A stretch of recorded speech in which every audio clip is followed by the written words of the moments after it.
এক সময়ের কথা। এক সবুজ শ্যামল জঙ্গলে অনেক প্রাণী একসাথে শান্তিতে বসবাস করত। সেই জঙ্গলে ছিল এক চঞ্চল খরগোশ আর এক শান্ত স্বভাবের কচ্ছপ। খরগোশ ছিল খুব দ্রুত দৌড়াতে পারে বলে গর্বিত।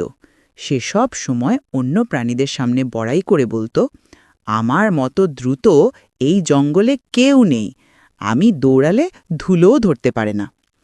সব প্রাণী মজা করে হাসত, কিন্তু কচ্ছপ সবসময় চুপচাপ শুনত। একদিন কচ্ছপ শান্ত গলায় বলল, বন্ধু খরগোশ, তুমি সত্যিই খুব দ্রুত, কিন্তু আমি চাই তুমি একবার আমার সঙ্গে দৌড় প্রতিযোগিতা করো। সবাই তখন হেসে উঠল, হা হা হা হা, কচ্ছপ খরগোশের সঙ্গে দৌড়াবে, এটা তো অসম্ভব।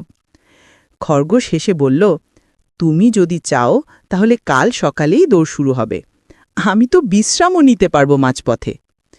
পরের দিন সকালে জঙ্গলের মাঠে সব প্রাণী জড়ো হলো। বানর, হাতি, হরিণ, পাখিরা সবাই মিলে উত্তেজনায় ভরে উঠল। শিয়াল বাঁশি বাজালো, প্যাঁ, দৌড় শুরু। খরগোশ মুহূর্তেই ছুটে গেল, ধুলো উঠছে চারপাশে। আর কচ্ছপ ধীরে ধীরে কিন্তু নিয়মিতভাবে পা ফেলছে, টুপ টুপ। খরগোশ অনেক দূর গিয়ে ভাবল, এই কচ্ছপ তো অনেক পিছনে, একটু বিশ্রাম নেই, একটা গাছের নিচে ঘুমিয়ে নিলেই কি হবে। হাঁ। সে ঘুমিয়ে পড়ল। ঠান্ডা ছায়ায় পাখিরা গাইছে মিষ্টি গান।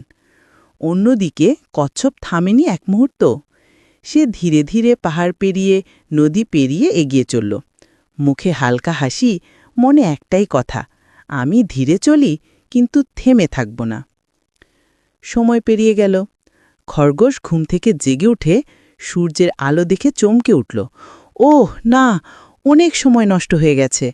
সে দ্রুত দৌড়াতে শুরু করল, কিন্তু ততক্ষণে কচ্ছপ প্রায় গন্তব্যে পৌঁছে গেছে। সব প্রাণী চিৎকার করে উঠল, কচ্ছপ এগিয়ে গেছে, কচ্ছপ জিতে যাবে। খরগোশ যতই চেষ্টা করুক কচ্ছপের আগে পৌঁছাতে পারল না।